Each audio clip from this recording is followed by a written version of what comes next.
All right. Hey, everybody. Welcome to 2022. Oh, you've got a new background there, Jack. I like it. Very good. Thematically tied to our social media post announcing this. In case anybody has forgotten, here's the drill. Use the chat to harass us. Hit your questions in the Q&A. And yes, I'm wearing the Kansas State Wildcat t-shirt today because they just silenced the LSU, what are they? The LSU Tigers, right? I think that's what they are. We didn't get to brag about that when I was in school at Kansas State. We got beat by nunneries and high school girl lacrosse teams. So I stayed up late and watched it, and it was awesome. All right, so one other thing before we get moving, because Jack is on here. He is not from the Washington Bureau this time. He's taking a break from Washington, so he's in his office. And then we've got Jon McCarty here doing the stunt double for Adam Boatsman, because Adam had a last minute change in his schedule that he could not change. And so we've got Jon McCarty here to deal with any tax related questions that you've got. But I'm going to launch a poll for y'all, and I'd be curious as to seeing what you guys think. So here's the poll. It has been launched. One question: what's your biggest concern going into 2022 for your business? COVID resurgence, hiring or talent, supply chain issues, governmental regulations, inflation. So let's see what happens. Come on, man. Find those. Some of you guys are doing it. Yeah. Interesting.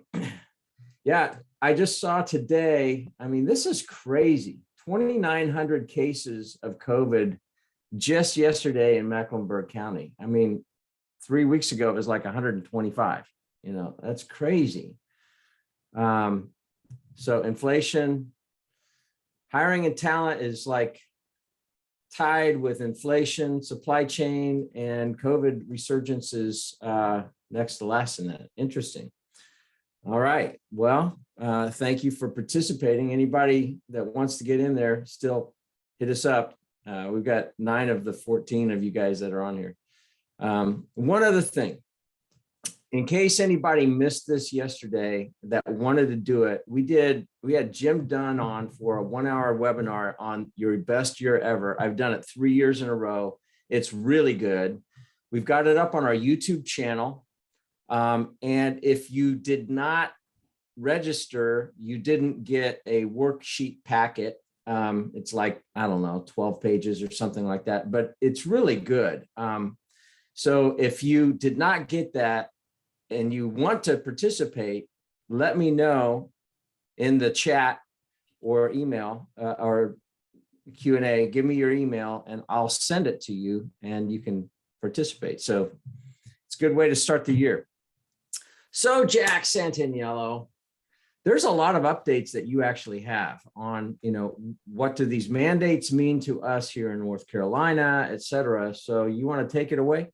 Yeah, absolutely. Happy New Year to everyone. I'm actually sitting in my office for the first time this year. So kind of buried in paper. But this is a nice break in the day for me to kind of share a few things with you guys. As far as traveling and stuff, I'll tell you that I was in South Carolina early this week in Charleston, was in Florida the last week of December. And I don't know if anybody owns or possesses masks other than some of the servers. I would tell you that Starbucks is consistent in requiring their servers to wear masks, but in other places it's the wild, wild west, literally, and including Key West. So interesting that I don't know if the surge of Omicron will cause people to modify their behavior. I totally understand that a lot of us are kind of tired of wearing masks and, I guess, well, I should say in most cases, some people say, well, it keeps them warm when as it's gotten colder. So, but there has been, and actually there's a snowstorm in DC that my son is up there caught up with his classmates and walking around making snow angels on the, in front of various monuments, which is very funny. So I thought that Congress was off this week. They're actually in session, but guess what? Nothing's happening because Joe Manchin has said nothing's happening. If you listen to what's coming out of the White House, it is the President Biden still wants things to happen and is pushing and pushing, but what really is coming out is stuff other than really the Build Back Better bill. And so, when you have the major opponent saying, hey, there's been no discussion, there's probably been a little discussion as far as negotiation goes, which is not a good thing. So that's what's going on with respect to that, which is nothing. With respect to the vaccine mandate, so you probably have heard that tomorrow the Supreme Court is taking this up, and there's really kind of two separate issues. There is the issue of the OSHA administration with respect to private employers, and then there are facilities that, for example, that provide or are funded by Medicare. And so there's two different kind of standards. I mean, the standard is supposed to be the same, but it's two different pathways to have to look at whether or not the federal government has authority for those facilities. So you probably have heard that the stay on the mandate has been lifted. So until the Supreme Court makes a decision, the OSHA mandate says that employers have until January 10th to develop compliant policies and until February 9th to begin testing programs. Now, this is a very big point for employers, and I hope that people that will listen to this after the fact on the recording will be able to have the benefit of this, is that what my employment law partners are saying is that OSHA, even though it's a federal regime, in North Carolina, South Carolina is administered by the state. So it's kind of like states' rights, that states have the ability to regulate certain things, and then in unison with federal laws, so long as they are not different than, meaning that if the feds have set a maximum, that it doesn't exceed the maximum, if the feds set a minimum, that it doesn't go below the minimum. And in this case, North Carolina and South Carolina administer OSHA regulations, which means mandates. And so North Carolina and South Carolina, as far as I know, as I'm speaking right now, have not come out with what their mandates are with respect to this mandatory testing, et cetera. So, while I a few moments ago said these dates of January 10th and February 9th, that does not apply to businesses in North Carolina and South Carolina. It could be that something comes out, but I would think it'd be a little difficult to enforce something that would come out in 4 days for North Carolina. So that doesn't mean that something is not going to come out. So as far as good planning, you need to start thinking about process, procedure, expenses, and those kind of things, because I think that at some point there's going to be some decision made, and maybe it's tomorrow, that says this is what you have to do. And if the Supreme Court comes down with that on the federal OSHA mandate, likely North Carolina and South Carolina are going to follow some in suit, essentially. So need to consider those things. Hey, Jack, a real quick Yes. question. When is a decision expected by the Supreme Court on that? So, and I have, it's interesting. Okay. So this is from a legal publication that I get on a daily basis. And so kind of getting a little granular as to what's really happening, because the Supreme Court is not typically in session in the second week of January, right? And so the U.S. Supreme Court is slated to kick off a special session Friday, where justices will hear arguments on the vaccination or test requirement, for employers with 100 more employees.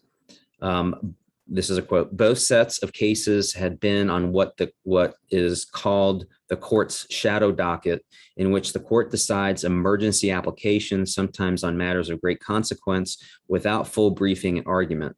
The court's decision to hear arguments on the applications may have been a response to mounting criticism of what's going on, essentially, and so being able to take it on, and just numerically, the impact, and I think we've said this number before, it fluctuates, but at least in this article, the impact of yes or no will impact 84 million workers in the US.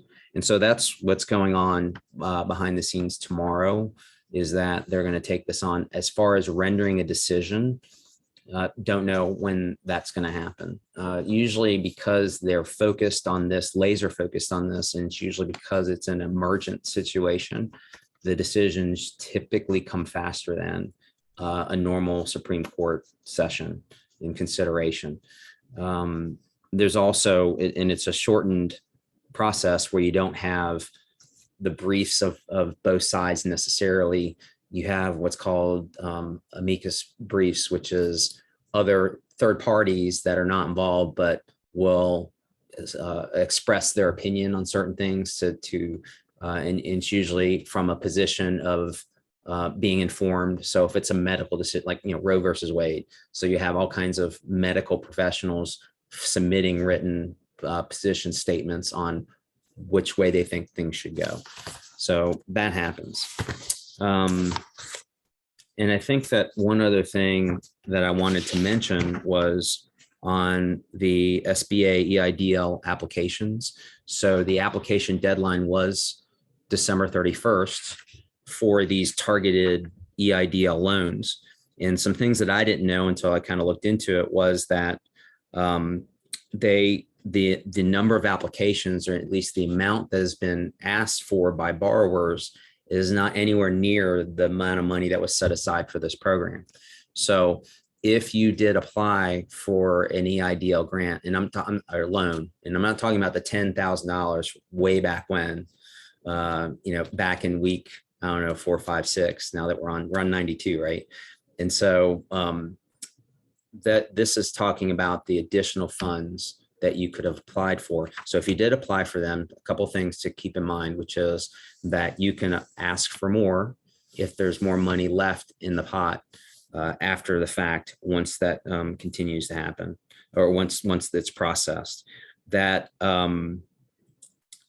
expect backlogs. If you did apply, that, like everything else, they're way backlogged. They're trying to expedite the process, but they are still way back behind into issuing the money or issuing decisions. And then you have an appeals process if you didn't get what you asked for at all, or if you didn't get as much as you asked for, there's an appeal process associated with that. So that's an update on that. And really, that's kind of really the most active things that are going on right now, at least locally, other than the fact of the date that is today. So anytime you turn on the news, it's focused on Washington and the Capitol building. And just as an aside, had the good fortune of actually going inside the building when Congress is not in session and being in that House chamber. And it's just awful, being reminded of what happened, regardless of your position, of going in and sacking the Capitol building and everything that happened. So I think it was a shameful day in US history. So anyway, that's the current news. Very good. So we did get a question that came in, and I would expect it from no one else than Robert Mayetta. Good to have you on here, Robert. But the question was, hey, there's some scuttle about potential COVID relief news. And actually, I'm going to put this in the chat, but there was 11 hours ago, there was a Bloomberg article that came out on some it's, a Democrat and a Republican senator that are trying to float something for COVID relief, especially for restaurants. So it's coming in the chat now. There we go. It's in the chat. So hopefully that helps. We got a pretty decent turnout in here today. So if anybody still wants to participate in the poll, go ahead and do it. It's still up. But any questions out there? That was a good one, Robert. And thank you for that overview, Jack. Very helpful. You guys are in tax planning season. Okay, here we go. Pierce, good to see you. Happy New Year. Can Jack comment on the new IRS notice on PayPal, et cetera, reporting requirements? Is that business only, or will they be tracking personal payments as well? Ooh, good question. Yeah, and to be perfectly candid and transparent, I haven't been following that other than kind of on the periphery. I think it's still unknown as to who it's going to apply to. And like anything else, no matter which way it's decided, there are going to be people that say invasion of privacy and that you're overreaching. And on the other side, it is, well, no, it's fraud prevention and everything else that is proactive for societal protections with respect to financing and financing transactions. So I think there's more to come with respect to that, but I am not aware of the absolute rule of it applies to both commercial, personal, et cetera. But I wouldn't be surprised. PayPal is kind of an interesting, as is Zelle and what's the other one that I can't Venmo. think of? Yes, Venmo. That it's a mix. I mean, it is obviously they're used. All those platforms are used in commerce. But they're also used for personal transactions, person to person, even though it might be kind of a business transaction. You're selling something to a total stranger kind of thing, or buying something from a total stranger. And so that is the biggest problem and the challenge to regulating something like this, because it is multifaceted. It's not like you can say that's commercial real estate or this is residential real estate. There's no real kind of clear line of demarcation. So I think that's the challenge in creating a rule that applies to a specific platform or any platform that is financial, monetary transaction transfer basis. So speaking of fraudulence, I just saw this. This just happened 10 hours ago. Boston Marathon bomber Tsarnaev, and I probably butchered that, but I really don't care because he killed a bunch of people. He got $1,400 in COVID relief that the feds are seeking to claim. Can you believe that? I mean, holy moly. Gosh. Not surprising, because of the automation. You're going to have stuff like that there, and the continue. And we had, I think, published this months ago and talked about fraudulent transactions. And I think there was someone here in Charlotte that supposedly got millions of dollars for several businesses that existed, meaning that they were filed with the North Carolina Secretary of State, but had no business operations and things like that. And so he received the money and he has to give it back, and he's likely going to jail. And I think it was a father and son team. So I think that's right. I think there was also a lady that got perp walked out of Neiman Marcus for the same sort of thing. I think she had beauty salon or something like that and got, shut it down the year before and decided buying some Gucci bags or whatever was the way to go celebrate. So I don't know. Crazy times that we live in. That is for doggone sure. All right. Any other questions out there? We got Jon McCarty just waiting for a tax question, or, somebody's got to be doing some planning here. They got to be doing some succession planning. Hit him up, man. I mean, golly molly. Can I put John on the spot? Yeah, go for it. It's a softball question though. All right. So what would you say is the biggest open issue for 2022 that would impact either your personal taxes or your business taxes that is still undetermined because it just hasn't been determined by Congress or by the IRS or anybody in authority that can take our money away from us. Well, thanks for the softball question, as you put it. So it looks from what's going on now since the Build Back Better bills in negotiations between the House and the Senate, that things may get tweaked, but it's very unlikely that anything new will get added to it. So anyway, and another way to say it is the scope will decrease, not increase.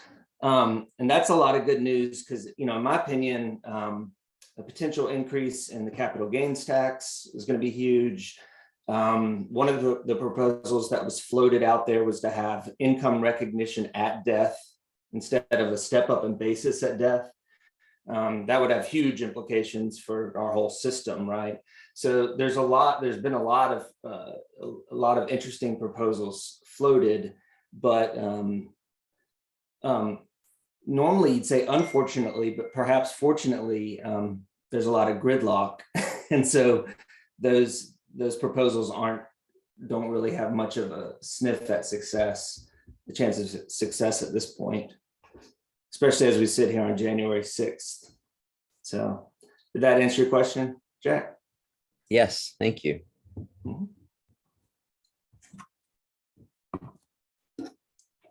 Gary, we can't hear you. All right, I'm going to pile on, John, so prepare yourself. But this is kind of a softball question too. But it's pertinent to every business owner out there and anybody that's running their finances for them. All right, so last minute tax planning, and I know you were helping some undisclosed clients on New Year's Day, or actually New Year's Eve. So at the nth hour. Right. Thank you very much, John. We appreciate it. We don't Yes, thank you, John. My pleasure. Yeah, John. Jack happens to know a mutual client that we were helping. So thank you, John. While we were on vacation, supposedly, you were still, working to do a last minute heroic save.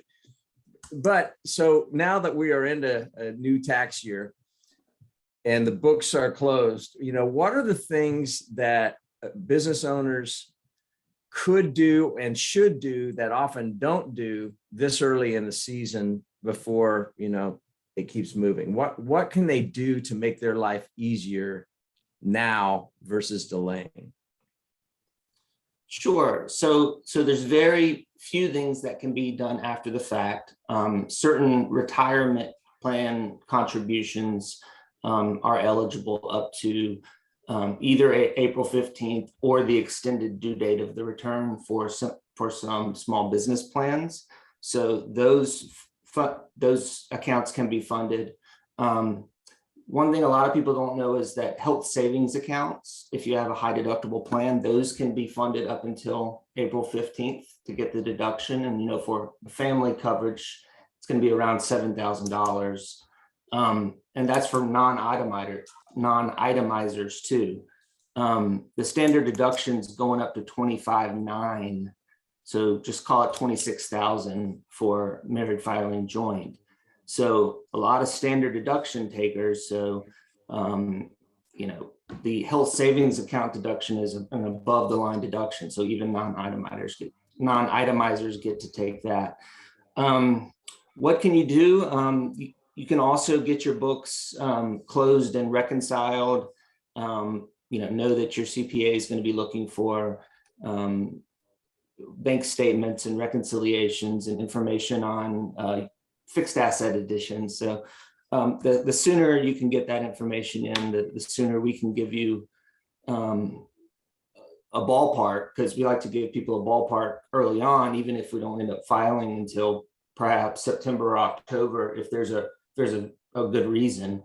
But the more Johnny on the spot you can be, excuse me, about it now, the quicker you can know what that number is going to be and plan accordingly. Yeah, that's one thing. Thanks for hitting that. And the other things that they can do kind of after the fact before the next deadlines. But it's amazing to me how a lot of times people think that their books are clean, but they're really not. And when they're not, that just delays, especially if you're wanting to get stuff in and timely filed. Some people are just sticklers. Hey, I want to get, I don't want to extend. Others are like, hey, it doesn't matter. I'll extend. It doesn't matter. But regardless, make sure that you've got your stuff reconciled and tidy. And if you need help with that, if you're a client of ours, hit us up. We'll help you. It may cost you a little bit, but it'll save you in the long run. Or we can recommend other sources. There are plenty of fractional CFOs like Survival CFO with Robert Mayetta. You're so good, Robert. You anticipate that really well, but that's exactly right. I mean, somebody like Robert can make your life a whole lot easier and be money well spent. So anyway, there's your plug and your advertisement for the week, Robert. All right. Any other questions out there? Can I give away some money? Oh man. Yeah. Love it. Okay. No dad joke. Okay. So first of all, good. To the relief of everyone, my father, who gave me the 365 days of dad jokes, apparently could not find a dad joke calendar. So instead he gave me something else, which is not dad jokes. So you will not have to endure that unless I actually go do some research, or my nephew tends to tell me a lot of dad jokes. So the amount of dad jokes may be close to zero for 2022. So happy New Year to everyone. All right. So on my travels, let me see if I can share my screen. Actually, maybe Here. Gary, yeah, if you let me do that. I'll make it coast. Yeah. Okay. So happened to be walking around where I was walking around, and I looked and I saw this and I had to take a picture of it. And so I'm going to see if, okay. So the first person who can tell me where this is, the location is, as soon as I put it up. Yet. Yeah, no, I'm queuing it up. I'm teasing. So the okay, first gotcha. person, Right. yeah. So the first person who can in the chat tell me where this location is, and it is you'll recognize the company. So it's not meant to be an advertisement of it, but I thought it was pretty cool. And then you get bonus dollars if you can tell me the famous restaurant that I was sitting at that when I first saw this across the street. So here we go. Let's see. All right. Oh. Now, this is going to give it away. Oh, our friends in Honolulu. Yes, That's this awesome. is not Honolulu. Unfortunately, this is not Honolulu. I was not in Honolulu last week, but there's a hint in there, and there's also a distractive hint to kind of put you off the trail. Mary Kay, I think she nailed it. Did she get it? I lost my screen. So what'd she say? Mary Kay said Key West. Yes. And what restaurant was I sitting at when I noticed this? Somebody said Havana, Cuba, and then somebody said Hog's Breath. Nope. It was actually the original Margaritaville. So we were down there and I was sitting and I look out the window and I'm like, oh, that's cool. But I also didn't realize until I looked at the picture afterwards that this guy's wearing a Queen's University shirt. And I was like, okay. So anyway, all right. Best place for New Year's, Carrie Edwards. That's pretty funny. Yep. All right. I used to play drums for Presbyterian Church here in town, and John knows where. But one of the worship leaders was a guitar player named John Sharp, and he used to play for Jimmy Buffett. Wow. Yeah, so that was at Forest Hill Presbyterian. So he had some amazing stories, and not all of them were very flattering. So I'll just leave it at that. Yeah, I He was, plays I like told Pat Metheny. Go ahead. the kids that if we were lucky, we might get to see a drag race down there. Which for those of you not familiar, and Duval Street is not a very wide street necessarily. So I'm thinking, how can you get two cars racing down the street? Well, it's not that kind of drag race. It is, Yeah, I was going to say. men in high heels holding a platter of full champagne glasses running down the street. But we did not get to see that. So I was a little disappointed because it's always fun to see those kind of things. Yeah, we didn't see those things in Kansas, man. We just saw wheat fields. Our drag racing was wheat trucks in the, we actually did that. We raced wheat trucks in the field when my grandfather had the combine and he was not facing us. So anyway, any other questions out there? That was fun. I don't have any other polls, but at least we figured out how to do the polling feature. So that was kind of fun. Anyway, John, thank you so much for being willing to step in for this as well as on New Year's Eve. So any other questions before we sign off? Speak now.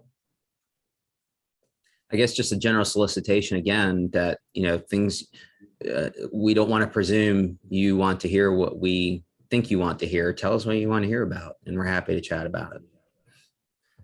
Oh, hey, can you make me a host again? And I will give everybody the results of the poll. Maybe. Yeah, well, let's see.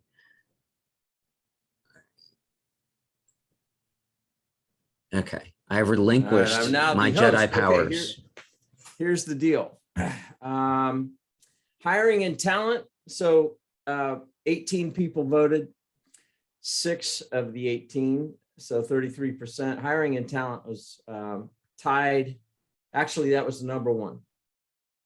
Supply chain issues and inflation were number 2.